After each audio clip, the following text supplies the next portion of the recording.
আকাল, আপনারা দেখছেন নিউজ সুপার, প্রত্যেকের সঙ্গে আমি তানিয়া। আজকে আমাদের বীজপুরবাসীর জন্য এক বিশেষ অনবদ্য প্রতিবেদন আপনাদের সামনে আমি হাজির করতে চলেছি। বীজপুরের মাটি রাজনৈতিক আখড়া থেকে যদি দেখি, বীজপুরের মাটি রাজনৈতিক আঙিনার এক শক্ত ঘাঁটি। এই বীজপুরের মাটিতেই অনেকের উত্থান দেখা গেছে, পাশাপাশি তার অধঃপতন, অবনতির অন্যতম কারণের নজিরও কিন্তু রেখে গিয়েছে। আপনাদের সকলের কাছেই এক পরিচিত নাম মনে আছে নিশ্চয়ই, কারণ তার নাম মনে রাখার অন্যতম কারণ তার আতঙ্ক। নামের পরেই আতঙ্ক আর ভয় সাধারণ মানুষের মধ্যে। শিশু থেকে বৃদ্ধ কেউ বাদ যায়নি, আন্দাজ মনে হয় আপনারা করতে পেরেছেন। একদমই তাই। প্রথমে তো সে ছিল সাধারণ পরিবারের একটি ছেলে, একজন কলেজ পড়ুয়া। কলেজ পড়ুয়া থেকে ডিওয়াইএফআই রাজনৈতিক আঙিনায় তার প্রথম পা দেওয়া। রাজনৈতিক আঙিনায় ওই যে তার পথ চলা শুরু। এই কলেজ পড়ুয়া একদা হয়ে উঠল বীজপুরের অর্থাৎ হালিশহর রামধনুর অন্যতম দাদা সুদীপ্ত দাস। কে সুদীপ্ত দাস? রাজনৈতিক আঙিনার প্রথম পা, প্রথম পদক্ষেপ আপনাদের বলে দিয়েছি। এরপর এই রামধনু হেসেলে সুদীপ্ত দাস প্রথমে গরিব মানুষদের কিছু আহারের বন্দোবস্ত করে। সেখানে প্রতিনিয়ত প্রতিদিন আহারের বন্দোবস্ত করা হতো। প্রথমে সে হয়ে উঠল সমাজ সেবক। সকলের মনের মণিকোঠায় জায়গা করে নিল এই সুদীপ্ত দাস। তারপরে সরাসরি রাজনৈতিকে যোগদান, একদম সরাসরি রাজনীতিতে যোগদান করলেন এই সুদীপ্ত দাস। রাজনীতিতে যোগদানের পরপরই আমরা দেখতে পারলাম সুদীপ্ত দাসের মধ্যে এক অন্য সুদীপ্তর চেহারা, অন্য সুদীপ্তর মুখোশ আমরা আজকে তুলে ধরব। রাজনৈতিক আঙিনায় পদার্পণ করার পরেই সুদীপ্ত দাসের আগে পিছে থাকতো 10-12টা বাইক, বোধহয় বললে কমই হবে, তার থেকে বেশি ধরে নেয়। সেই 10-12টা বাইক তার আগে পিছে থাকতো। সেই রামধনুতেই ছিল তার একটা ছোট্ট পার্টি অফিস, কার্যালয়। সেখানে বসে প্রতিদিন সন্ধ্যাবেলায় নিজেই হতেন বিচারকের আসনে আসীন। একদমই তাই। সেই বিচারকের আসনে থেকে শোনাই হতো শেষ কথা। পারিবারিক স্বামী স্ত্রীর দাম্পত্য কলহ হোক কিংবা পাড়ার বাদ বিবাদ হোক, সমস্ত বিচার সভা কিন্তু সেখানেই হতো। শুধু তাই নয়, আইন নিজের হাতেও নিতেন। এমন কিছু দৃষ্টান্ত দেখা গিয়েছিল সেই সময়। এবার রাজনৈতিক আঙিনায় যখন সুদীপ্ত দাস পদার্পণ করলো, তার সেই একটু রূপের কথা আপনাদের একটু জানাই। রাজনৈতিক আঙিনায় পদার্পণ করার পরপরেই ওই যে রামধনুর পার্টি অফিস, সেই রামধনুর পার্টি অফিসে প্রতি সন্ধ্যায় চলতো বিচার সভা সুদীপ্ত দাসের। তারপর এই বিচার সভা থেকে শুরু হলো আরেক চেহারা। কিরকম? দাম্পত্য কলহ থেকে পাড়ার বিবাদ, সমস্ত কিছু তো মিটমাট করা হতো।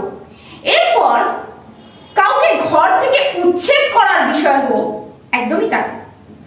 কোন ব্যবসাদারদের কাছ থেকে তোলাবাজি হোক, সমস্ত কিছুর মধ্যে একের পর এক সুদীপ্ত দাসের নাম জড়িয়ে আসলো। আমার বাচ্চাকে মেরে ফেলেছে দুসুমির নবমীর দিনকে। আমার বাচ্চা চাই, আমার বাচ্চার সাজা চাই। আমি ব্যাস, যে যে ওর সাথে আছে তাদের সাজা চাই। আমি বল, ও হচ্ছে খুনের মধ্যে ও সাথ দিয়েছে, সাথ দিয়ে পালিয়েছে, ওকে জান বাঁচি চোর। আর যত সুদীপ্ত আছে যার যেন এফআইআর নাম দিয়েছি, তাদের যেন পুরোপুরি শাস্তি হয়। তারপরে সুদীপ্ত দাসের অন্য নাম ব্যাচেলর, অর্থাৎ এলিজিবল ব্যাচেলর বলুন বা নন এলিজিবল ব্যাচেলর, সকলের কাছে নাম কি আসলো? তার দাদা। সেই দাদা কিন্তু এলিজিবল ব্যাচেলরদের কাছেই পরিচিত ছিলেন না দাদা নামে। পুলিশ প্রশাসনের কাছেও দাদার কথাই কিন্তু হতো শেষ কথা। একদমই তাই। সাধারণ মানুষ যদি সুদীপ্ত দাসের বা তার সামনেদের বিরুদ্ধে কোনো অভিযোগ জানাতে যেত স্থানীয় প্রশাসনের কাছে, প্রশাসন কিন্তু সেই অভিযোগ জমা নিত না। কারণ দাদার সামনের তারা, কারণ দাদার পরিচিত তারা, এতটাই সেই সুদীপ্ত দাসের আধিপত্য ছিল। এরপর সেই সুদীপ্ত দাসের উত্থান কিন্তু হওয়া শুরু হলো। পিকনিক, মাঝে মাঝে আনন্দ, উৎসব, মেলা, সমস্ত কিছু সুদীপ্ত দাস করা শুরু করলো। কখনো বা ব্যবসাদারদের রাতের ঘুম উড়ে গিয়েছিল। আর বর্তমানে যারা বীজপুরেরই শাসক দলের বর্তমানে আসীন রয়েছে, তাদেরও ঘুম উড়িয়ে দিয়েছিলেন এই সুদীপ্ত দাস। অনেকে তো এলাকা ছাড়াও হয়ে গিয়েছিলেন, অনেকের চোখের জল পড়েছিল। আমি বোধহয় সমস্ত কথা সঠিকভাবেই বলছি, সেটা বীজপুরের যারা বর্তমান শাসক দলের নেতৃত্বাধীন করছেন বোধহয় তারা খুব ভালো করেই জানেন। এই ছিল এই সুদীপ্ত দাসের কাহিনী। অর্থাৎ দাদার কথাই কিন্তু হতো শেষ কথা এই বীজপুরে। এই করতে করতে এই সুদীপ্ত দাসের এই পরিচালন ক্ষমতা এমন জায়গায় গিয়ে দাঁড়ালো, মানুষের মধ্যে ভয়, ভীত সমস্ত কিছু এমন ভাবে গ্রাস করলো। জানেন তো, সুদীপ্ত দাসের কথা বলতে গিয়ে একটা মুভির নাম ভীষণ মনে পড়ে। আপনার আমার সকলের খুব সুপরিচিত মুভি শোলে। শোলে মুভিতে যখন গব্বর ভিলেনের পাঠ করছিলেন, তখন মনে আছে ছোট ছোট শিশু বা বৃদ্ধ যেই থাকুক না কেন তাকে বলা হতো কি, বাচ্চা সো যাও নেই তো গব্বর আ জায়গা। সেই দশাই হয়ে গিয়েছিল। আমি ভয় পেত সমগ্র বীজপুরবাসী। দাদার আদেশ, দাদার কথা, দাদার নাম, ভয়ে মানুষ সন্ধ্যাবেলা বেরোতেও ভয় পেত। সারা হালি শহর, কাঁচরাপাড়া একটা থমথমে মহল, এক থমথমে আতঙ্কের পরিবেশ। সাধারণ মানুষ থেকে ব্যবসাদার, খেটে খাওয়া মানুষ থেকে যারা রাজনৈতিক আঙিনায় রয়েছে, সকলে ভয় জুজু হয়ে থাকতো। এই বুঝি সুদীপ্ত দাসের লোকজন আসছে, এই বুঝি সুদীপ্ত দাসের ফোন আসছে, এই বুঝি দাদার কাছে নালিশ যাচ্ছে, এই বুঝি দাদার লোকেরা আসছে। কারণ সেই সময় সুদীপ্ত দাসের কথাই তো শেষ কথা হতো।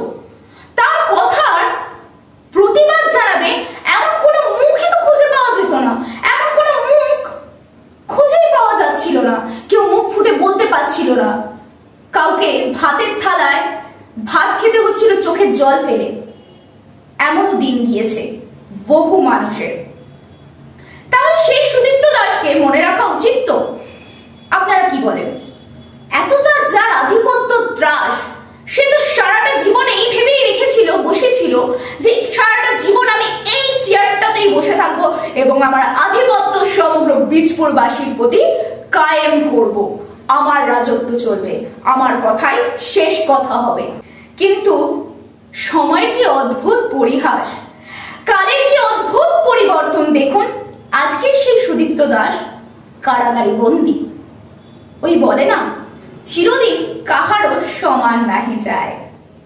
যে সুদীপ্ত দাস এত ভয়, এত রাজত্ব কায়েম করেছিল প্রশাসনের কাছেও, যে সুদীপ্ত দাসের কথাই শেষ কথা হতো, তবে কেন আজ সেই সুদীপ্ত দাসকে কারাগার বন্দী হতে হলো? তবে কি সুদীপ্ত দাস কর্মের ফল পাচ্ছে? আজ সুদীপ্ত দাসের দুটি সন্তান রয়েছে বাড়িতে, কিন্তু সেই দুটি সন্তান পিতা বলে তার পিতাকে কিন্তু দেখতেও পাচ্ছে না, ডাকতেও পারছে না। কেন? তবে কি এইটা কারণ নয় তো? সুদীপ্ত দাস যখন তার রাজত্ব কায়েম করেছিলেন, অনেক শিশু, অনেক আত্মহারা, অনেক আর্তনাদ, অনেক মায়ের, অনেক পিতার অশ্রু সজল কান্না, তারই কি কর্মের ফল? তার জন্যই কি সুদীপ্ত দাসের পরিবারের নিজের সন্তান তার পিতাকে দেখতে পাচ্ছে না? আজ হালি শহরে নেই সেই রামধনু হেসেল। আজ হালি শহরে, সমগ্র বীজপুরে ধুয়ে মুছে সাফ হয়ে গিয়েছে সুদীপ্ত দাস। আজ প্রশাসনের আধিকারিকদের কাছেও বলুন যে সুদীপ্ত দাসকে চেনেন? কেউ কেউ হয়তো বলবে, কে সুদীপ্ত? কোন সুদীপ্ত? ওই ক্রিমিনাল সুদীপ্ত, ওই দুষ্কৃতী সুদীপ্ত। এই হয়েছে তার তকমা।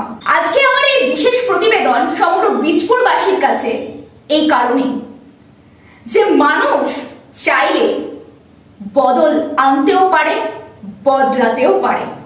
তাই কেউ বা কারা, কেউ যদি মনে করে যে মানুষকে ভয় দেখানোটাই শেষ কথা, মানুষকে মারধর দিয়ে, চমকিয়ে, ধমকিয়ে, মস্তানি, গুন্ডামি, মানুষকে ঘর থেকে বেঘর করিয়ে তার অশ্রু সজল কান্না, করুণ আবেদন নিয়ে সেই কথাটাই কথা হবে তাহলে বোধহয় এটা কিন্তু বীজপুর। তার প্রতিবেদনও বোধহয় আবার আমাদেরই সেই সুদীপ্ত দাসের মতো করতে হতে পারে। আমরা চেয়ার কেন পাই? মানুষ নির্বাচন করে বা মনোনীত কেন করেন? কারণ চান তারা শান্তি শৃঙ্খলা বজায় রাখার জন্য। তাকে যে যোগ্যতার অধীনে নির্বাচিত করা হয় সেই যোগ্যতাটার, সেই পদটার যাতে সে সুব্যবহার করে মানুষের কল্যাণকর কাজের জন্যই কাজে লাগায়, সেটাই বোধহয় দীর্ঘায়িত হয়।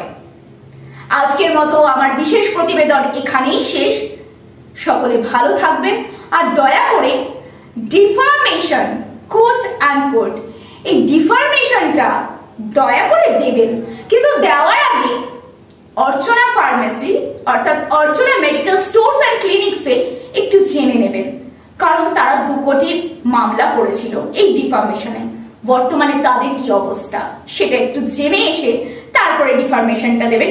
সকলে ভালো থাকবেন, দেখতে থাকুন, চোখ রাখুন নিউজ সুপার, আম জনতার স্বার্থে, আম জনতার মাঝে।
Keshari lighthouse, Keshari lighthouse এবং কেশরী লাইট হাউস নিজেদের রান্নাঘরকে আরো অত্যাধুনিকভাবে সাজাতে সমস্ত কিছু পেতে চলে আসুন নৈহাটি গৌরীপুর চৌমাথা বাজার কেশরী লাইট হাউস।